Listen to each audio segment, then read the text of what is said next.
Well, the Jayhawks are red hot, winners of 6 straight, just 2 games out of the Big 12 contender race behind Arizona with a massive Big Monday matchup against said team, number one ranked team in the country, undefeated Arizona this upcoming Monday. Fellas, we got a lot to get into tonight because it has been an impressive last 2 game stretch, to say the least.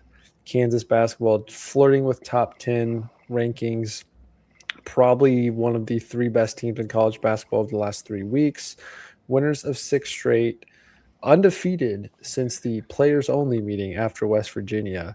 Welcome in to another episode of the KC Sports 30 podcast. If you're new to the show, first off, thank you so much for checking us out, whether it's live right now on Twitter, YouTube, or Facebook. We appreciate you guys checking us out. Make sure you do us a favor and smash that like and subscribe button below so more Jayhawk fans like yourself can find the show. You can also give us a follow: Twitter, Facebook, Instagram, TikTok at KCSA Pod as well.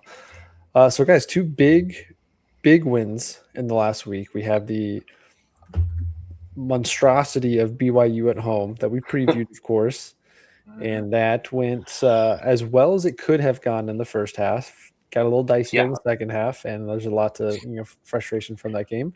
But K pulls that off, and then they do what we all did not anticipate happening, and that was go on the road to hostile Texas Tech environment, get the dub, albeit without Christian Anderson, so they were down. Doesn't matter. You play who you play who's in front of you. Jayhawks winners of 6 straight with a Utah team coming in that might have some juice, but a team that's not good. So you're looking at 7 straight heading into Monday against Arizona. Do we want to go back to the BYU game first? You guys have thoughts on that? You got to get off? I got to say this, and I know that we've probably all seen it because I feel like all of KU Twitter is talking about it too. The debate is over. It's done. Now, of course, there will be some naysayers that were like, "Oh no, the debate came back on when he sat the entire second half, pretty much." But Darryn Peterson is 100% the better pick in the NBA draft than AJ. 100%. It was clear as day. You watch it, and I mean, he was stealing the ball away from him. He was shooting tough shots over him like it was nothing. Ball's going in, smooth like butter. Elite defense as well. 3 steals, like all in the first half. Insane, just insane. I mean, you watch him, and everything was going in. And my favorite play of that game has to be the dunk, right? Yeah. It has to be the Darryn Peterson dunk. There were first dunk of the season, I think. Maybe second. No, he's had a few. He had one against Green Bay. I do remember that. Did he? Okay. And then he had an alley. We have not seen him get up in the air much. I'm trying to think here. He blew by the defenders so fast. It looked like he dunked on the entire team. I know he didn't, but it looked like he dunked on the entire team. He had to jump over the entire team, it felt like, to get through that, and it was beautiful. It was electric. It was something that it caught everybody on TV, the TV crew, the radio crew off guard too, because it happened so fast. It took me back when I was a student and losing my ever-loving mind over a dunk. It was the most incredible dunk, and I think the emotions of the game in that moment, the tension, there wasn't tension per se. It was the emotion, the high emotions of such an important game, such a meaningful game, and to be controlling the game in the manner that we were, and to go into this game knowing that it's going to be a fight for who's going to be the number 1 pick, and Darryn Peterson's just laying it on him. He's shooting threes. He's for 18 minutes, but he's going at it, and then he capped. I believe that dunk was toward the end of the first half, right? Yes. I mean, he capped it off with this huge dunk, and at that moment, the way he hung on the rim, the way he fell back, and then got up right again, just instantly. You looked at him from your TV screen and you thought, that is number one pick, 100%, no debate at all. It was a statement game for him for sure. He came out and did his thing. I mean, credit KU defensively. I mean, shut down DeBonsa for majority of the entire game. They had a fantastic game plan. Quick sidestep here. Yeeps Galaxy. Feels like there's a lot of I'm not saying you are one, but just looking at the comment section so far, some really odd named accounts that look kind of fake, not gonna lie, some bot accounts. But calling out I'm not saying you are one, just the way these are all worded. Because there's 2 VR ones in here. Anyways, favorite NBA player right now. I'm a huge Giannis fan. I think he's the best player in the league. Jokic is a close second, but Giannis would be my favorite player. Guys that are a close second that I just love to watch. Tyrese Maxey can super hoop. He's a baller. I love watching him. Not a fan of the team he's on, but I've always enjoyed Jimmy Butler. Sorry, that was a stepping aside from the 70s. Yeah. Jimmy, love Jimmy Butler, watching him play. And of course, shout out Shai Gilgeous-Alexander, who is the reigning MVP and on pace to do it again. But those would be my top guys. Fellas, and your top NBA players right now? Your favorite to watch? Right now, favorite to watch? That's tough. All right. I'm a LeBron stan. I think some people know that. But look, I'm just gonna say if I could not say LeBron, that's really tough to say. I feel like this is really random, and he just got traded, but it was Kobe White from the Bulls. Now he got traded. Where did he go? I forgot. Charlotte, man. I don't know. Dude, I just love NBA trade deadline. I would Spencer, wherever you are, I hope you find this at some point later, because him and we've been texting back and forth all week. Wild NBA trade deadline week. So many moves, could not keep up with the movement. Some guys got moved like 4 times in the same day by the time it's all said and done. Stars everywhere. Giannis stays, but man, what a crazy last couple days in the NBA. The Bulls were putting in work to get Giannis, and now they have 12. They have 12 point guards and no centers on their team. I kind of hate it, and I'm a Bulls fan. Not a fan. Single center. I hate it. I'm from Chicago. Here's my Chicago hat, my Bulls Chicago hat. I do like the group they have. They have some nice talented pieces now, but there's my Windy City Bulls. Heavy. I like Come that. on, man.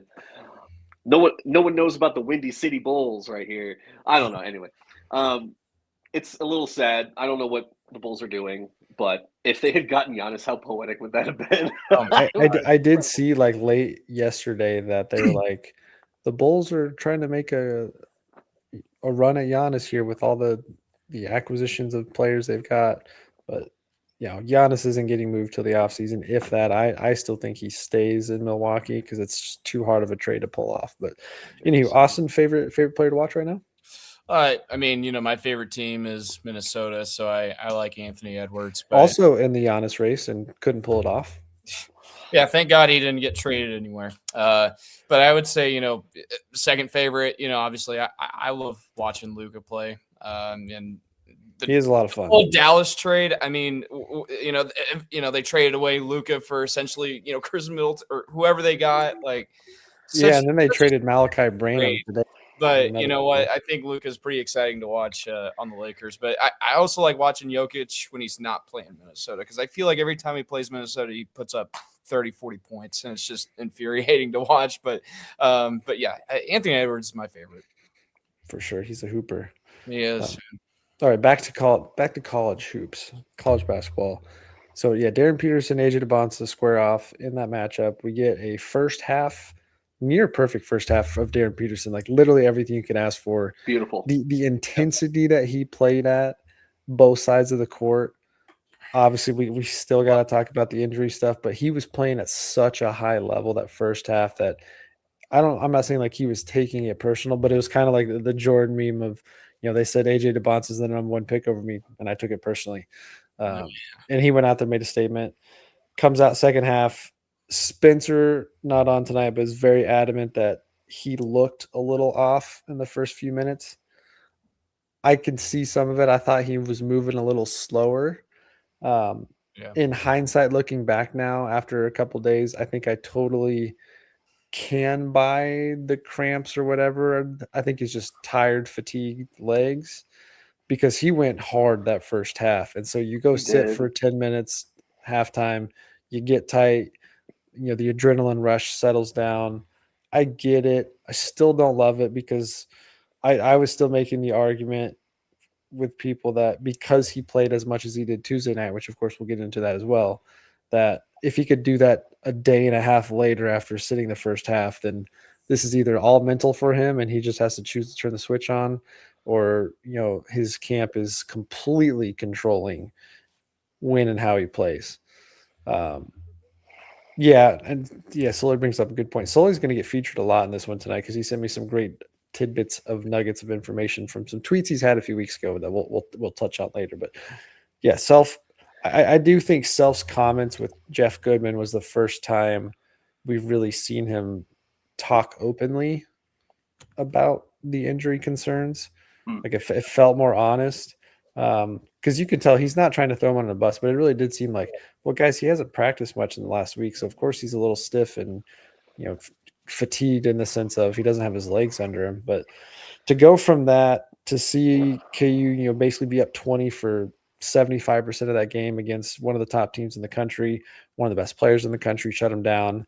Then of course, Richie Saunders just becomes the second coming of Steph Curry. Where did he come from? Klay Thompson. Where did he come from? Seriously. Beautiful stroke. He's playing in the league next year.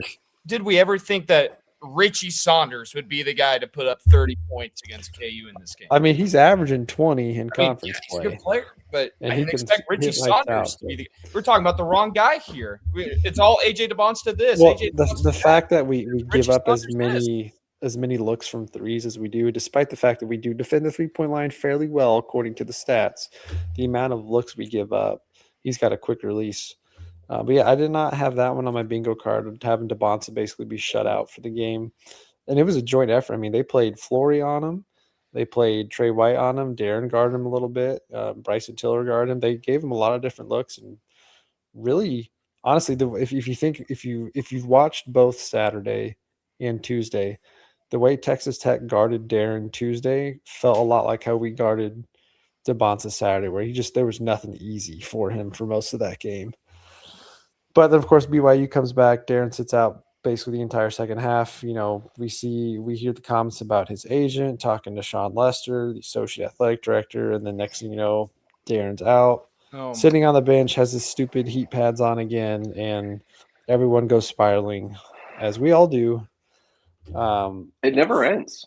It never ends until Tuesday, where he looked like he was fine, played 35 minutes, and 35 tough minutes because, again, he had nothing going for him most of that entire game. Yeah. It's two of the biggest threes we've seen in recent years.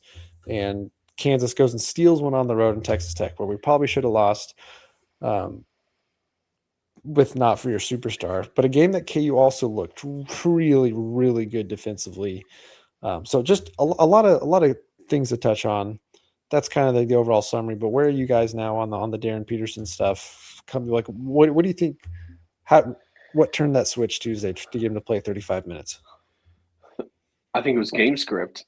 I think it was the agent recognizing that if you pull him now, this is going to be. I think it's all on the agent. By the way, I say this because I'm on the camp. I don't care. I understand. Look, I understand I'm not the picture of athleticism.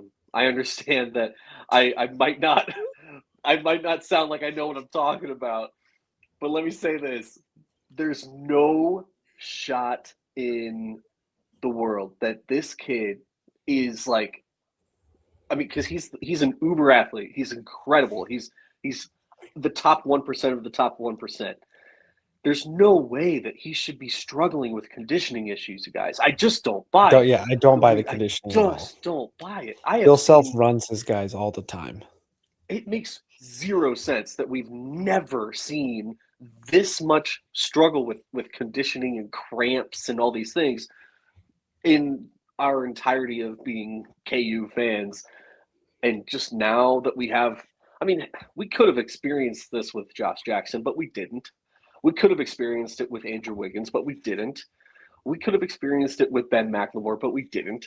All these guys went high up in the draft. He's got Andrew, of course, going number one. These were guys that were top talents in the entire country. They carried our teams in certain ways. There was no conditioning. There was no cramps. There was no sitting out the second half after playing really hard in the first. It just doesn't make sense. I just refuse to believe that narrative. I believe that's a scapegoat, and I'm fully on the camp of it's his agency, or it's his agent and his family that is dictating it. It's really frustrating because we don't have to go too much further into it, but I will reiterate just one more time. I do think it hurts his draft stock to sit him if you think there's this slight chance that he might be too tired to perform well or too tired and might get injured. You can't play on ifs and maybes. You have to play in the moment, and you have to play your guy in the moment, especially in a year like this where you have a freshman class that's out of this world talented. This next NBA draft is going to be stacked with the best of them, and you need your guy to play to prove why he's number one. And yeah, we can sit here and say like, well, you saw the head-to-head against AJ, and it was clear as day he's number one. That's great, and while I do think that'll help him get to number one, he's not gonna be number one if he continues to sit. So it was really frustrating. You still have some doubts in the long-term play here. Yes.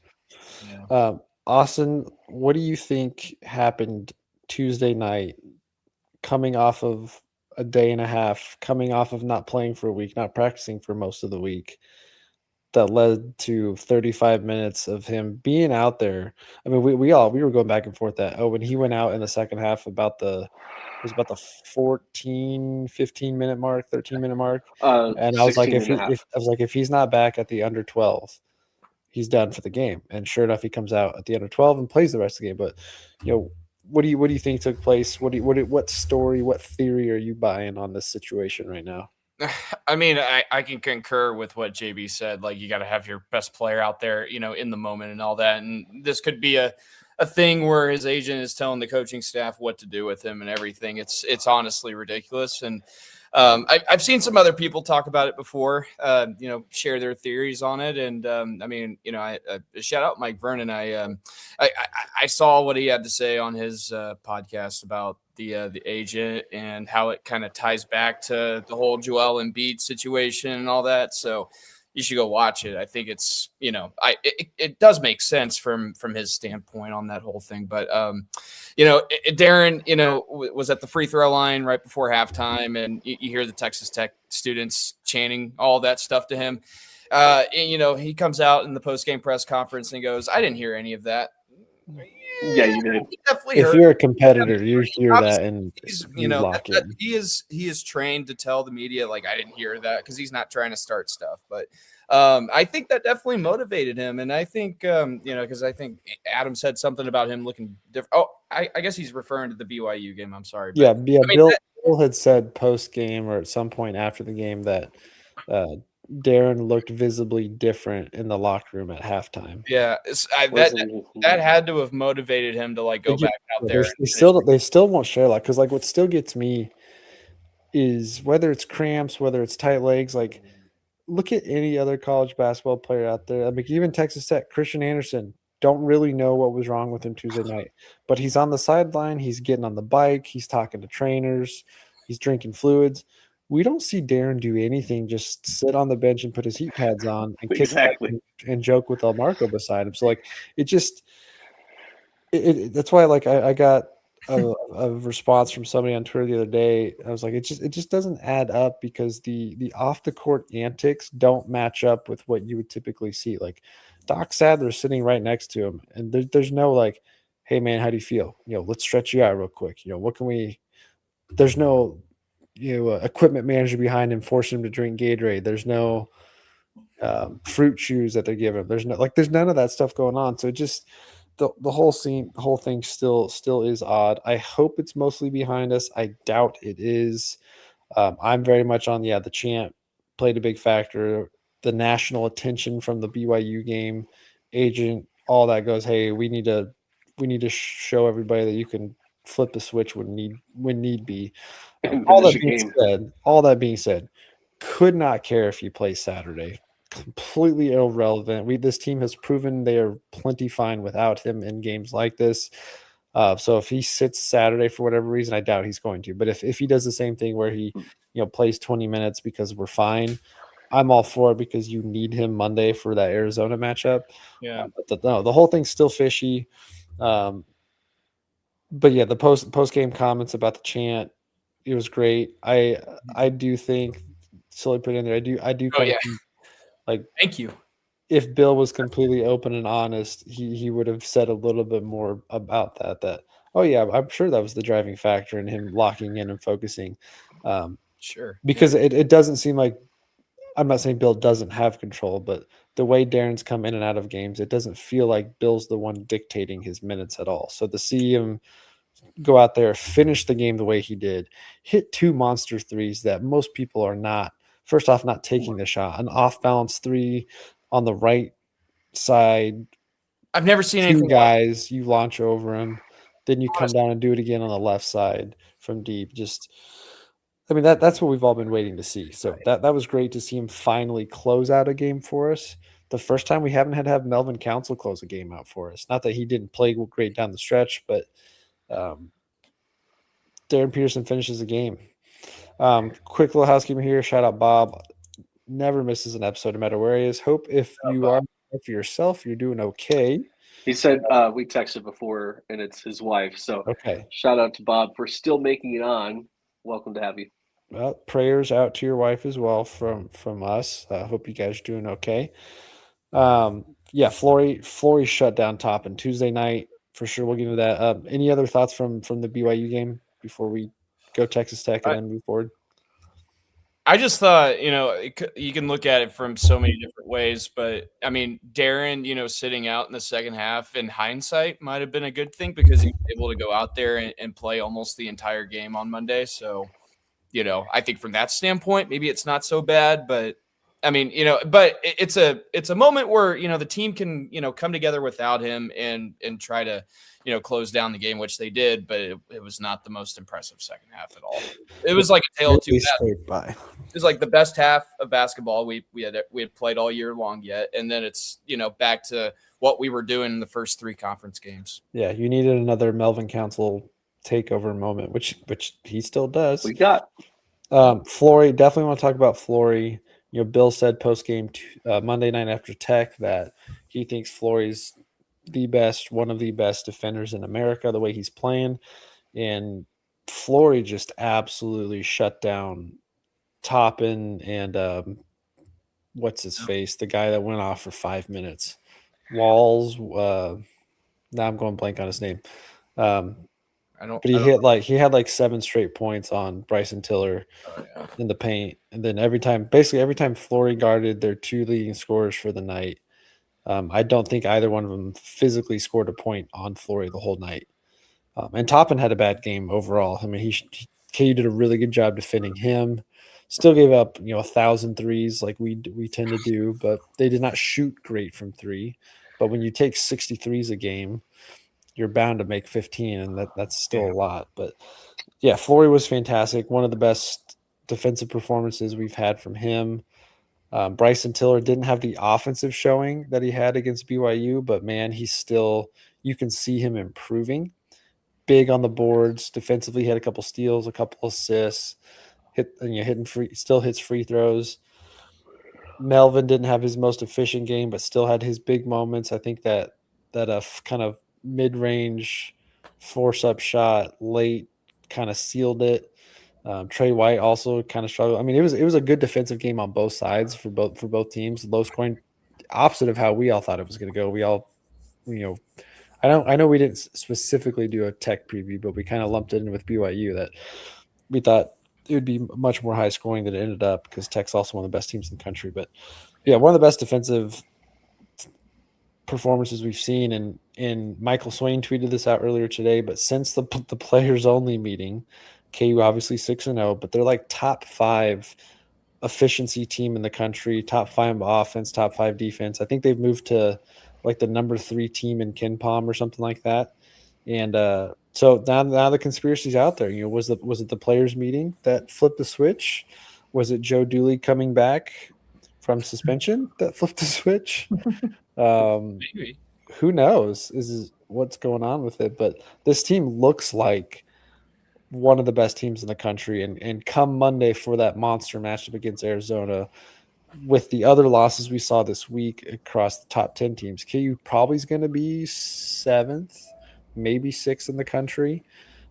They might get some extra points for having back-to-back, top 13 team victories, especially with the way some of these teams look. I mean, BYU, wow, what a week they've had. Yeah, they lost again. Yeah, and I'm even more scared about that Oklahoma State game because that's coming up. I can't even name a single player on that roster. Saying.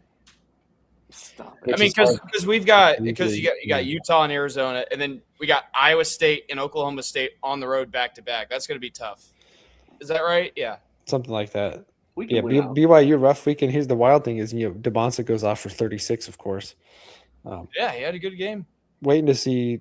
That's why that's why Darryn finishing Monday night's game was fantastic, because you can see how easily he could score 30, 40 points in a game if he plays the full game. And hopefully we see that. It's not going to happen Saturday because there's no reason for him to do that.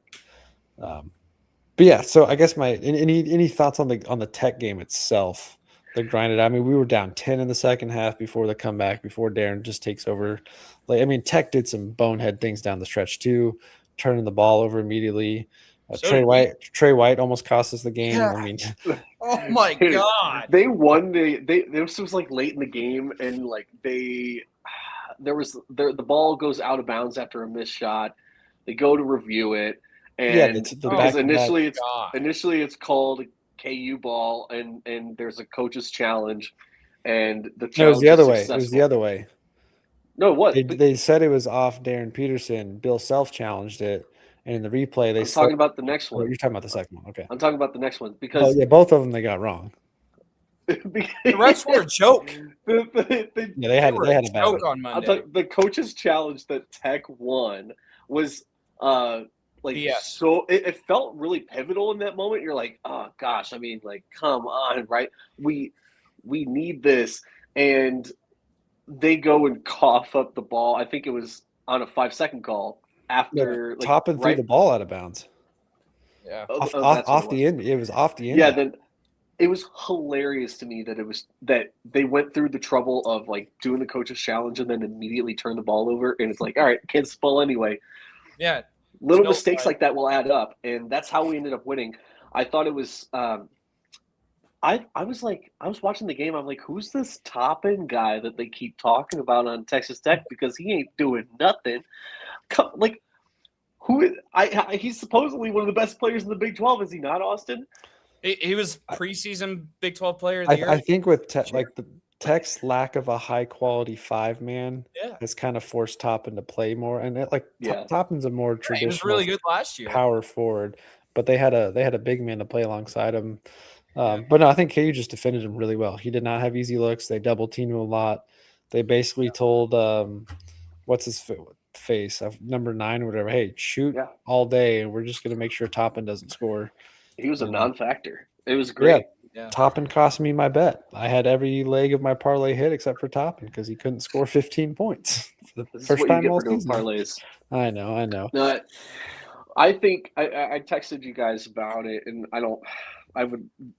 I'll try to paraphrase myself. I felt like I texted it out beautifully to you guys, but man, this team has the most perfect, cohesive starting 5 unit that I have seen from a KU roster in I don't even know when. I think the starting 5 cohesiveness, their cohesion, however you want to word that, is better than 2020.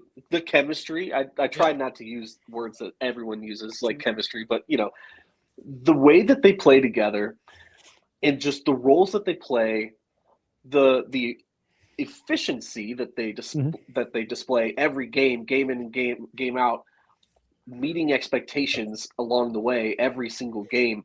This starting five, in that sense, is better than any starting five I can really remember. Even 2022 when we won the national title, I don't see a hole. 2017, 2018? That's probably the closest 2016, 2017.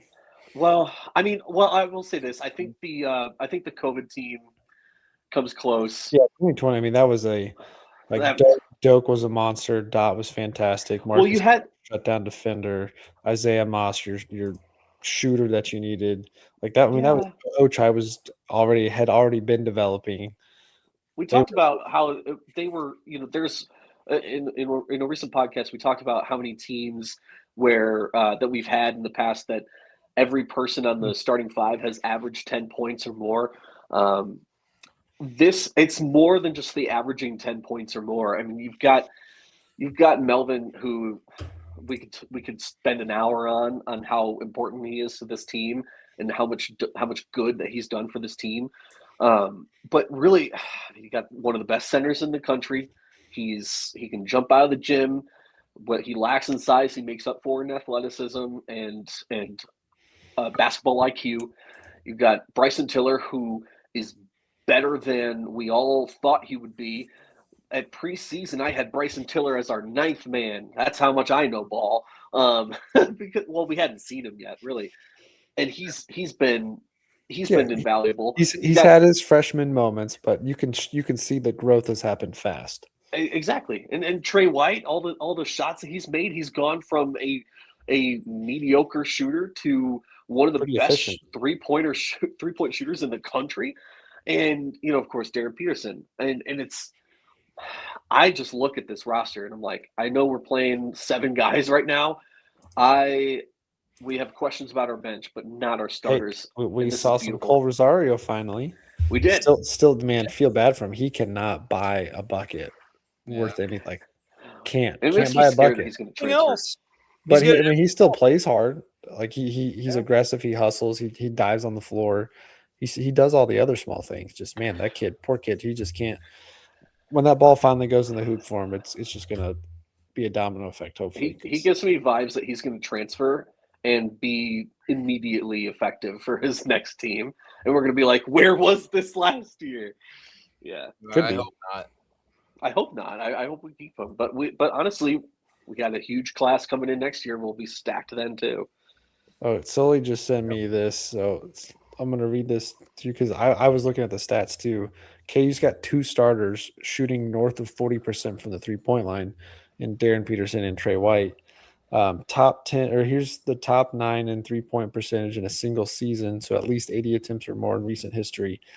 Tyrell Reed has the highest, 47.3% in 2010. Brandon Rush, 47.2%. Frank Mason, the third best, 47.1% in 17. Mario, 46.8 in the 08 year. Gerald Vick, 45. Then Trey White, 44.6. Svi, 44.4. Devontae, 44.1. And Darryn, 43.2. So you have 2 of the top 9 3-point shooting seasons in the Bill Self era on this team right now, which never – I mean, we sat here preseason and said that one of the question marks on this team was going to be shooting. We thought Darryn Peterson's probably the best scorer, but not like best pure shooter. And here he is, basically neck and neck with Trey White as the best 3-point shooter on the team. If the season ended today, Darryn Peterson would have the 6th best shooting percentage from deep by a Kansas freshman in program history, which is also kind of wild. Christian Brown shot 44% from 3 his freshman season. Brandon Rush, 47. Yeah.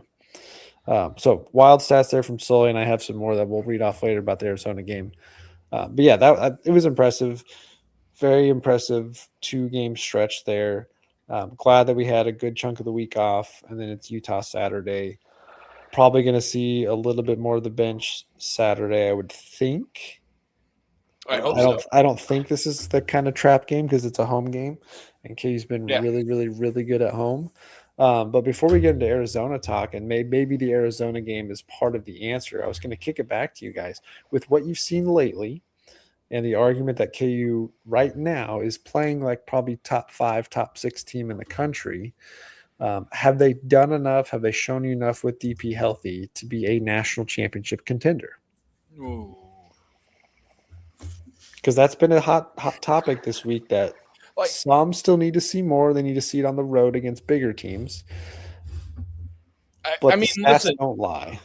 Listen, I mean, the Texas Tech win, finally beating Kansas State. Like, I know Kansas State's like the worst Big 12 team right now, but like just beating them The way you beat them. right. And what we've seen in this 6-game winning streak, I definitely think you can make an argument that they are a national championship contender team. But this season goes by so fast, but there's so many more games we got to play. And I previously mentioned the Iowa State, Oklahoma State games. You can do that against Texas Tech. That's great. But do it against Iowa State. Do it against Oklahoma State. Teams that have gotten some big wins this season as well. I mean, Oklahoma State's kind of on the uptick right now. I thought they were a good team coming into this season, and they didn't have the start that they wanted. But now they're starting to pick up some steam lately. So, I just got to see more. But I definitely think they're trending in the right direction.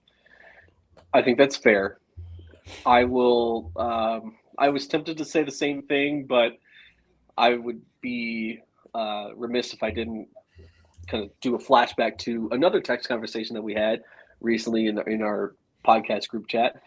I said something to the effect of, if we go on to win the national title this year, and if someone was to ask me, at what point, JB, did you think, man, this team is good enough to win the title, at what point in the season did you think that?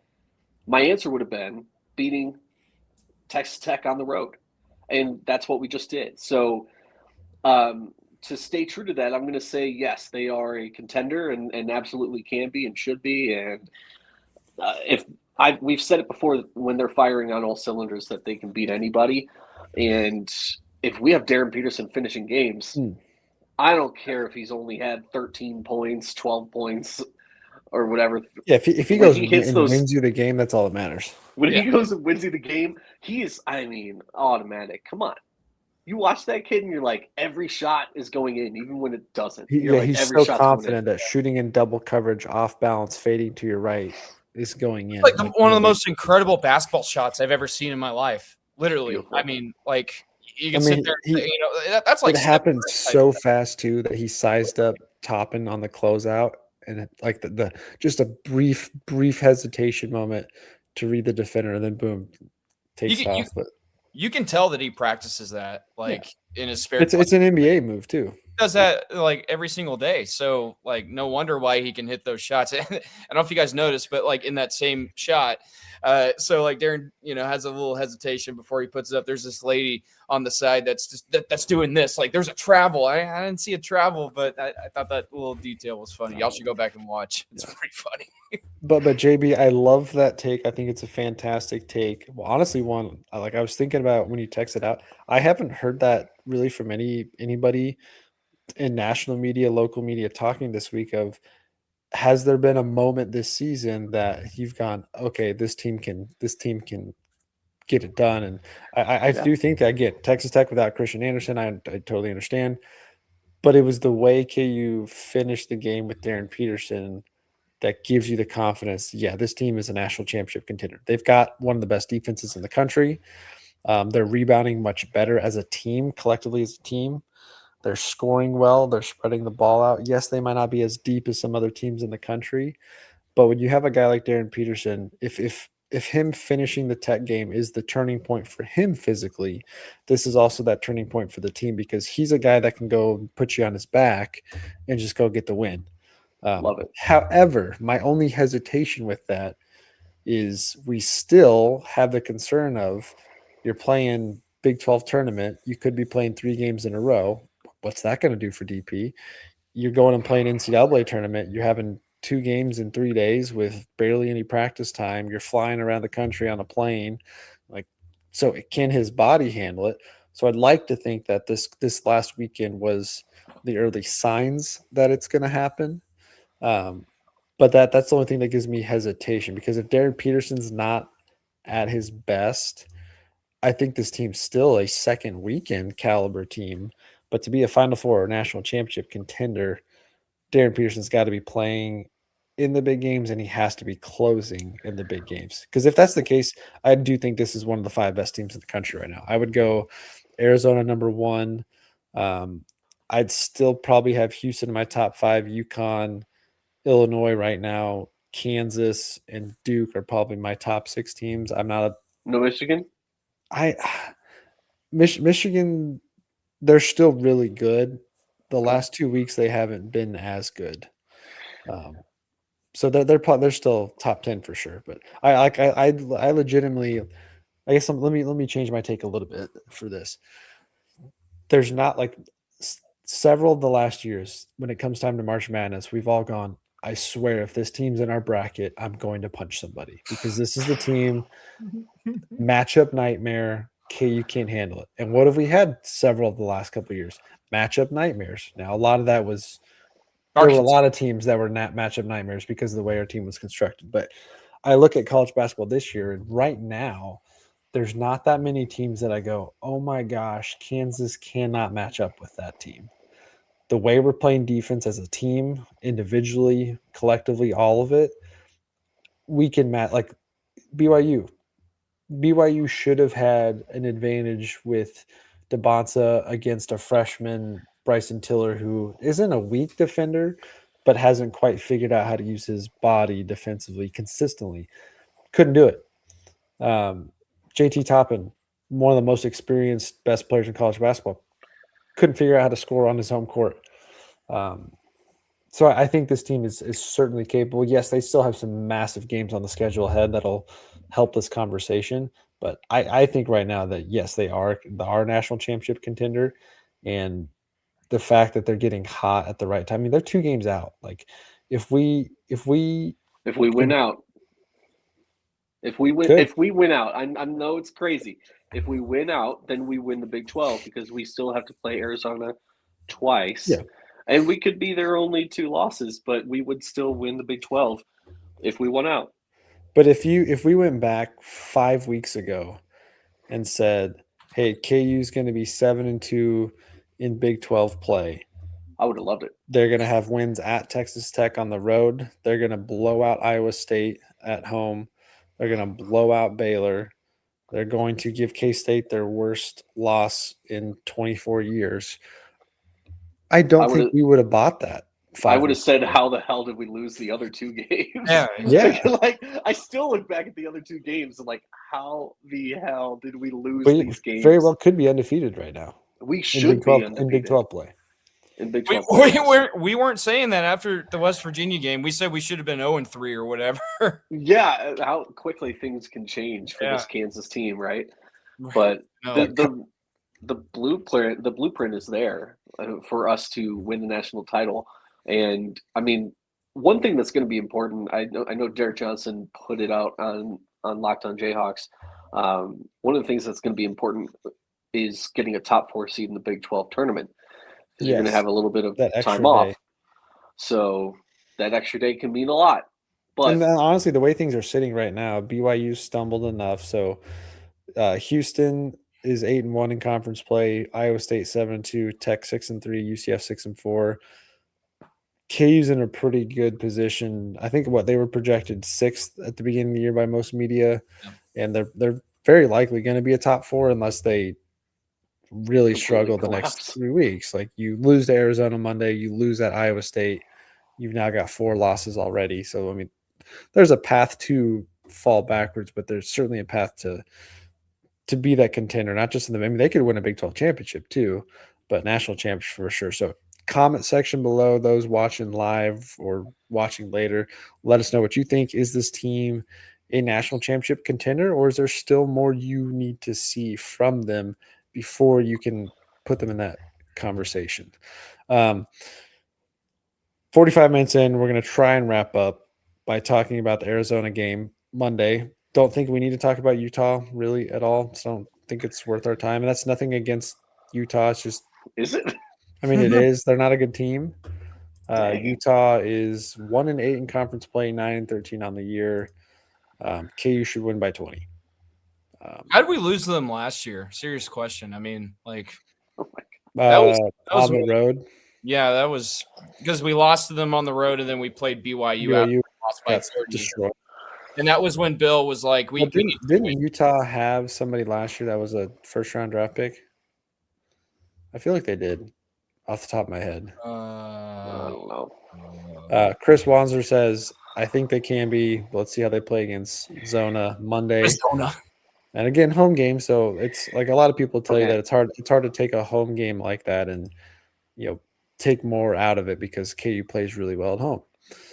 Arizona versus Kansas is going to be a bloodbath. Absolutely, yeah. Okay. Very well could Question. because Zona is really good. I have a question that will set the tone for how much we should win by. Keegan, I'm going to present this to you. Over under Giangallo scores 3.5 points. Ooh, that's Over great. under. What do you think? 3.5. 3.5 is his line. Let's. I'm not saying That's that's tough. the line I'm giving him. But I think if you would say 2.5, I'd take the over. really, okay. 3.5 makes me want to say under because he just gets 1-3. What if instead of But that's a good Giangallo, question.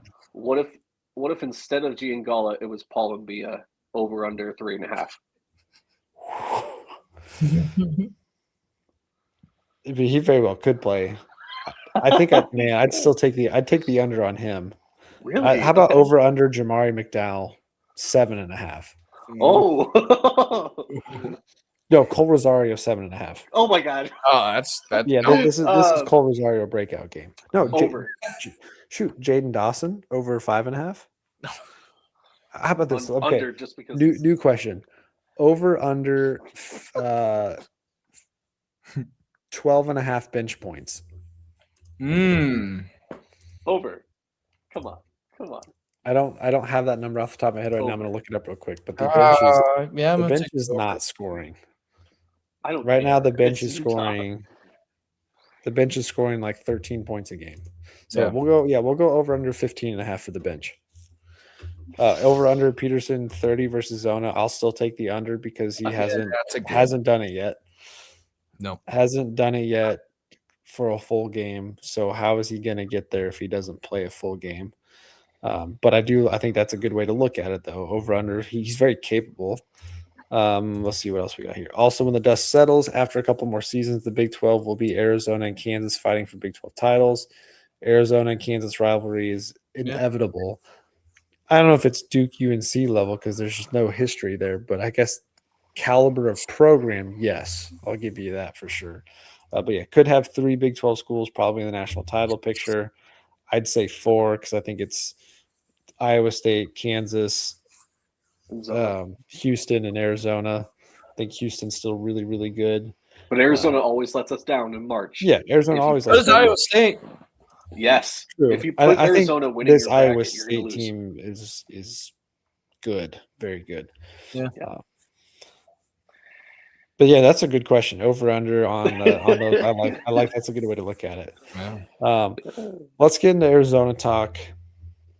From Sully, let's see which one I throw up here first. Kansas versus the number. Oh, let's go back to this one first. Arizona is likely going to be undefeated when they come in Monday, number 1 in the country. Kansas has never defeated a number 1 ranked team in Allen Fieldhouse. That's first off crazy. And I think a lot of people were surprised by that. I was not as much surprised because I figured there's no way they've had that many number 1 teams come into the country. Oddly enough, the last number 1 team in the country that has come to Kansas during the regular season as number 1 was Arizona back in 2003. History says that when KU lost that game, they turned around and beat Arizona to go to the Final Four. So, win or lose, if we lose Monday, maybe it's 20 years of history to give us the edge there. But that's a crazy stat. First off, that we haven't beat someone number 1, but we also haven't had a number 1 team in a while. And this other one because then I messaged him about this too. Who are the teams that Kansas has lost to There you have it right there. So 2003 being Arizona, and then a bunch of old teams. So it's been a long time. Different landscape of college basketball for sure. I think the other thing he sent me, I got to pull it up. He solely has the best stats every day, all the time. Um, Oh, is looking 38. at the game Bill notes. Self is 38-0 on Big Monday at home. Oh, that's right. Hmm. That's right. Oh, I thought I wanted to mention that, but That I was be scared one we of his lost that. most impressive stats of his tenure at Kansas. You Mhm. guys, we need to win this game. 38-0 at home, Big Monday. But anyway, Arizona, best team in college basketball by a long shot. They can score the ball at will. They've got multiple guys can do it. You know, their star freshman Koa Pete's not even their best player half the time, which is how deep they are. It's gonna be scary. Yeah. The Arizona game last year was pretty scary too. I don't know if y'all remember, but we were up for most of that game, but then halfway through the second half, I believe it was like 59-56 Arizona, and there were tons of Arizona fans at that game from what I remember. I mean, they showed up and they were pretty loud the entire game, and they definitely made their presence known at that particular time. And then we close out the game, and then I think KJ Adams has one of the best alley-oops, we had seen during his time at Kansas. And then Rylan Griffin closes out with a couple of free throws, and we go on to win the game. So it was, wasn't it senior day? That was senior day, right? Can't remember. I think so. I think that was senior day. Yeah, because we wore red against Arizona, so Yeah. that was senior day. But yeah, that was an impressive game, and I think it'll be a lot better. I think this year's game will be a lot better than that. But here's how deep Arizona is. They have 5 guys averaging double figures, with their 6th and 7th guy averaging 9.5 and 8.2. Oh, They average 89.5 points per game. Oh, They shoot 36% from 3. They rebound very well. They've got one guy averaging 9.8, one guy averaging 8.3. They force 8.5 steals per game. They block 4.5 shots per game. Like, they are the number one best team in college basketball for a reason. they're gonna find a way to lose in March. I'm telling you. they will. I promise you. They're gonna lose like round of 32 to a team that we think is like it's okay. They're okay, but they're not great. But then they somehow. But yeah, I mean they have their big test against Oklahoma State Saturday. Big test. JB tweet. In Stillwater? No, it's in Zona. Okay, well then yeah, Arizona's winning by 30. Chris says I think both teams can get into the 80s, but I think KU wins 90-88. First one to 90 wins that game. That's what I think when I hear that. Yeah. I will say this: if we lose this game, as long as we keep it close, I'm literally not going to care. I will not be sad. I will not be upset. So what? Like, we can still win the Big 12, and we can. Obviously, it would suck because we still have to go at Arizona later in the Big 12 race. But I mean, if you could win that game, if you can split your games with Arizona, there's a chance that we can still win the Big 12, and we have plenty of games in the rest of the season that we should win. So where do you guys think this game is in comparison to BYU last weekend, in comparison to UConn early in the year? UConn, was it last year, 2 years ago, whenever that was at home, 2 years ago? Mm-hmm. Baylor 2020 at home. Like, is this the biggest game in Allen Fieldhouse in recent history? I know it's different than last weekend. You had the thousandth game. You had all the former players back. Yeah. Darryn versus AJ. This game might be bigger. I know it's a Monday night, so it's not like college game day type feel, but it's Big Monday. I mean, it's a bigger game than the BYU one because Arizona is going to be the number 1 ranked team when we play them. So that's the only reason why this game is bigger than the other one. And like you said, it's AJ versus Darryn, but there's none of that when it comes to Arizona. They got a plethora of really good players on their team, but. And you're probably there's a very good chance that you're going to be an underdog at home too, which was also just really weird for us. That doesn't happen often. But number one team in the country at home, where you should be a top 10 team come Monday, but you're probably going to be a 2.5 point dog at home if you're lucky, maybe a 1.5 the other direction because they're giving you the edge being at Allen Fieldhouse by 3 points or something. But this feels to me like it's I think you could say Texas Tech game, like JB said earlier, probably the turning point of the team in the sense of Darryn Peterson is on board. But this could be not the game that defines the season, but the game that like springboards the team to the next level of where we're already on that path. But this could really push you over the top winning this at home. This is the biggest statement game of the season. Statement win if we can get it. It will be a signature win if we can get it. This is the big leagues right here, and I think I'm really sick and tired of this new look Big 12 in the sense that these new teams to the Big 12 have come in and they've run the show. It's been a little while since Kansas was consistently winning Big 12 titles. Now we kind of look like a joke. We've had to deal with Houston the last couple of years. We still have to deal with Houston. And now Arizona is just being this dominant force that seems to be unbeatable. But in the regular season. I'm kind of sick of this narrative. I want KU in this game to say, no, the Big 12 is still Kansas. runs through Kansas. The Big 12 still runs through Lawrence. We are the Big 12. We need to win this game. I don't care if we win it by 1 point, but we need to win this game. Or we're going to be looking, it almost feels like we're going to be looking at the next so many years. Austin, you said it, it's going to be Arizona versus Kansas and trading off titles. Like, I don't want that. I want Kansas to be the one, and Arizona can be a hard second. I don't care. But this is our league, and we need to prove it on Monday night. I'm with you. I mean, this game, I think certainly a win propels you more, has a larger positive impact on you than a loss has in a negative impact, like if that makes sense.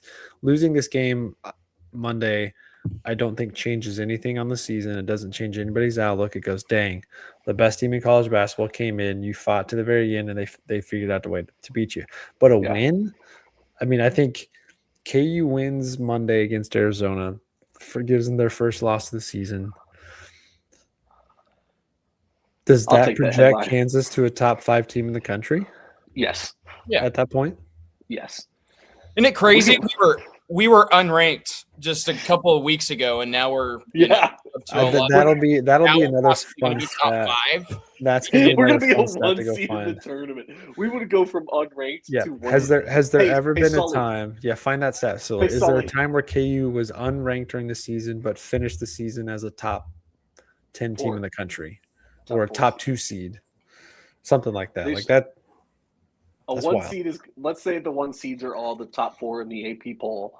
I don't know if there's ever been a team that has fallen out of the AP poll and crawled their way into the top 4 of the AP poll all in the same season. Yeah, that's insane. We've had teams that have started outside the top 20. Sure. Down there, but to be in the top 25, I think we were and plummet at the time. We fell out twice. Yeah, we fell out twice this year. That's insane. So that would be impressive for sure. But yeah, I think that does put you there, because I think I was looking at trying to go back to the schedule here. So Arizona, especially, so if you beat Arizona Monday, and then you go on the road and beat number 7 Iowa State, or top 10 team still at that time. So you're coming off of 4 of your last 5 games are against top 15 teams in the country, and all 4 of them are wins with 2 of them on the road. That's top 5 in the country to me. Might be top 3.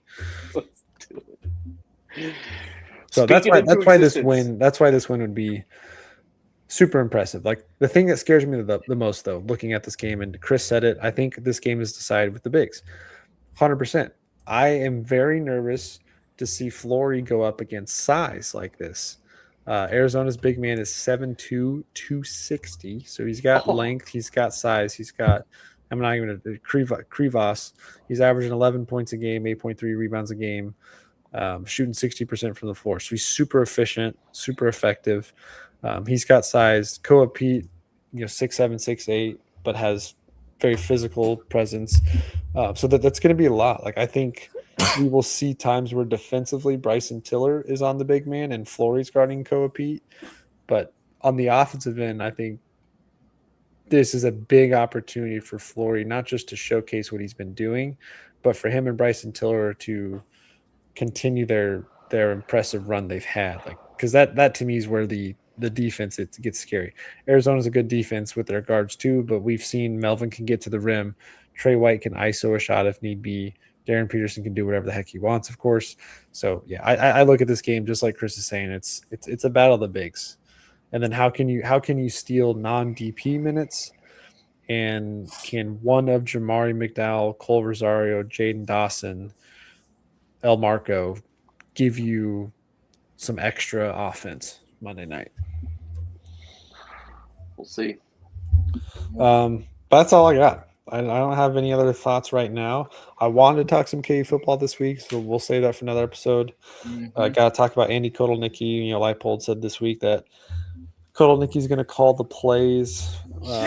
While being the assistant head coach, he's going to call plays. Zabrowski's going to move over and do pass game coordinator.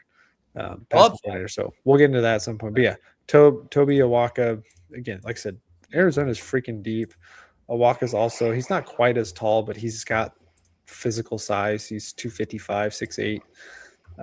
So it's gonna be a challenge down low for sure. But a win, we're talking about a top 5 team in the country. We're talking about a top 1, top 2 seed. A loss, nothing changes. You're right where you currently are. Yep. So I haven't looked at the line yet. I want to say the last time somebody looked at one of the early projections, I think it was Ken Palm, had it as like a 2.5 point favorite for Arizona would be the projection. But we'll see. Any other thoughts you guys have? I mean, it's cool seeing all the guys back in town last weekend. Paul Pierce looked like he was having just the time of his life, being back in the field house, having fun with game day. Yeah. It's great to see Nick Collison out there. A lot of the other guys are around, but I guess we didn't talk about it, but Tay Kenny, Javon Bardwell, and then number 1 recruit in the country, Tyron Stokes, gets the flyby from Bill Self, and like, what's that mean? Bill Self can't really talk to him. He's a recruit, so he can't really do a ton. But just walks right by him and daps up Kenny and Bardwell because they're already committed. So some people want to say that it was a play, but that is so stupid that the NCAA might penalize you for dapping up a recruit. No, I don't think that's actually the case. Like what? I don't think it's the case either. I think it's more if he was locked in and it's like, oh, you guys have already committed, so what's up? Because Stokes was in the locker room, pregame, postgame, whatever. So I'm sure he was, but and they were out hanging out. Man. But could you imagine though? I mean, I here's one thing I did notice, and we said this when we broke down the Tay Kenny signing. Those are kids, straight up kids. Looking at them behind the bench, I was like, there's no way those guys are going to be freshmen in college next year. Kenny looks like he's 14. Stokes looks like he's on the back half of puberty with his little peach fuzz stuff. And like, they're so young. They're not coming in with all this. They're not coming in. And that's like, as a basketball fan, I was sitting there going, our hopes and dreams are going to be on this 17, 18-year-old kid next year who looks like he's 14 or 15. Am I getting too old? I don't know. You are. It just welcome to it, dude. There's not many top freshman recruits that we've had recently where I go, man, that kid just looks really, really young. Like Darryn Peterson, he doesn't look like he's 17, 18. He looks like polished 20-year-old. Congratulations, Keegan. You've cracked 30, and now you are seeing the light. Whole different world's different once you turn 30. But that'd be sweet. I mean, there's no update on Stokes other than sometime soon, but KU still looks like they have the edge, and that would be fantastic if people. But it would top this year's class for sure, even with Darryn Peterson. It's not that Peterson's a better player than Stokes, but the depth of the class is already something insane. You get Tiller back for a second year. So Maybe you got even Tiller Melvin and Council. Davion, Adkins in the paint. Cole Rosario comes back and develops. Yep. Tate Kenny, Unstoppable. Tyron Stokes. You got a squad there. Samis Calderon, sophomore year. Senior year El Marco. You got a squad next year. Corbin Allen. Oh my God! He's stop athletic. that. Come on. Hey, I mean, could play next year. We'll see. I know he's redshirting, but Could transfer next year. But, good. Yeah. Nah, local product. He's not going anywhere. Okay. I'd be shocked. Maybe UMKC now that Mark Turgeon's back. Oh yeah, that's right. Maybe we can do a little segment on that too, because I think that's pretty cool that he's coming to coach the Roos, and KU's going to pay the Roos money to get on the schedule, which would be good for them, good for their program. Let's go. Ruse up. Roos up. My mom went there. Hey, this is the KC Sports Authority podcast, not just KU. All right. I have to go to some Roos games this year, maybe. But anywho, Cool. That's all I got. Any other final thoughts you guys have? We won't have anything before Arizona game, of course, because this is part of it. I know we didn't do a deep dive into the Arizona preview, but don't think we need to necessarily. No, I think we're good. No. We'll talk post next week, and Super Bowl this weekend. What's your guys' go-to Super Bowl spread? Oh, I mean, for me, I have to have wings. Can't watch the Super Bowl without chicken wings. I'd say pizza. Probably queso. Probably some pizza for me. yeah, I'm with you, Austin. I'm right there with you. Pizza. It is. Any Super Bowl prediction? I think Seahawks have this. I love Drake Yeah. May. He's grown into one of my favorite players in the NFL over this past year, especially having him as my quarterback in my work league. Love Drake May so much.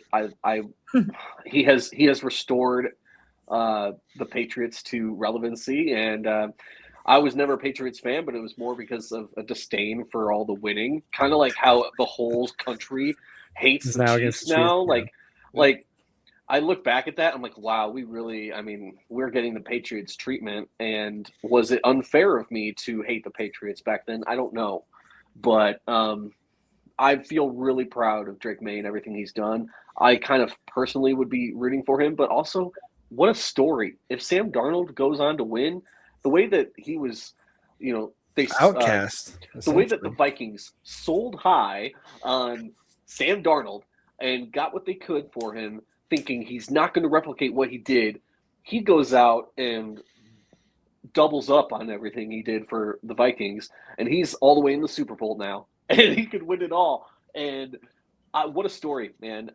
This is the first Super Bowl that we've had to watch in a while without the Chiefs, and I'm looking at it like, wow, I'm going to be genuinely happy for whoever wins. That is so an cool. added bonus, if the Seahawks win, you have a former Jayhawk who would be getting a Super Bowl ring in his rookie season, and Bryce Cable do. That's right. That would be That's pretty good. cool. Yeah, the Seahawks need to make sure they run the ball, most importantly. Don't screw that up this time. Well, what was I going to say? I was going to say something about Sam Darnold. Anytime I see that play, I'm like, how on earth was that your play call? Like, after the play's over, you see Marshawn Lynch on the sideline, just like, I can't believe you guys didn't give me the ball. Would have won you a Super Bowl. Isn't it crazy that Sam Darnold in the same draft class as Josh Allen and Lamar Jackson, he's the first one that goes to a Super Bowl? And the thing is, he's been playing for like 5 different teams. Wasn't the same class Allen as Baker too? Didn't Baker go 1? Yeah, he went 1. Same class, yeah. Mm-hmm. He's got to win it now. Yeah. He's got to win it. I mean, this is where I'm going to take some heat. Crazy. I might be wearing my Tom Brady jersey Sunday because the Patriots were my other team growing up that I enjoyed. I did not know this about you. I did not know this about you. I'm an American, and they are the Patriots. Makes sense. The Cowboys, not America's team. The Patriots, America's team. You cannot get more America than the Patriots. Just because you won some Super Bowls in the 90s doesn't mean you're America's team 30 years later. Yeah, 35 years later. But no, I really don't have an actual dog in this fight. I don't care who wins. I do think it's as much as it's sad the Chiefs aren't in it. It's even though both these teams have won Super Bowls in the last 10 years and have been good, they're both like two teams that are coming off of a different era. So it's kind of like not a breath of fresh air, but like just nice to see two different teams, even if both teams have been there semi recently. And I know the hate for the Patriots, but with the whole Belichick not being first ballot, Robert Kraft not being first ballot, I think they're going to have a lot of frustration they're going to take out on the field. Mike Vrabel's a heck of a football coach. I love Mike Vrabel. Fantastic first year. So I think it's going to be an exciting game for sure. But Mike Vrabel's a player's coach. That's why he's so successful. I don't know why the Titans fired him. I don't know why they let go of A.J. Brown either. Bad franchises move on from good people all the time. Oh, yeah. It's crazy. Crazy. All right. Let's wrap up there. Yep. Utah Saturday. Big Monday. Need a massive Darryn Peterson game again. Would love to see him finish that game as well Monday. Fingers crossed. Because you were setting up another two out of the next 3 games that are just huge on the schedule. That Iowa State game next weekend is lingering. They are going to be fierce for that. It's going to be fun. Scared about the Iowa State game because I was there last year and just hoping for a different result this year. I think we got it. Certainly be talking about that one next week. Yeah. So we'll do Zona recap, later. Iowa State preview, probably next Wednesday is my hope. I have a almost 2-year-old and bedtimes have been a little wonky lately. So we'll see. I record when he decides to sleep. So we'll hope those line up. But yeah, we'll wrap up there. We appreciate you guys. Again, make sure like, subscribe if you haven't done so yet. Share it with a friend. Leave your comments below if you're watching this after. Anything you do is a bonus for us. It helps get our show out there to more people. Would love to see our views continue to go up and as we grow this channel. And again, if you guys have stuff you'd like for us to dive into, we would love to do it. Doesn't have to be just KU. We just love talking KU so much that it's hard to talk about other stuff sometimes. But yeah, that'll do it for Austin, JB, myself. We appreciate you guys, and we will catch you in the next episode. Rock shot.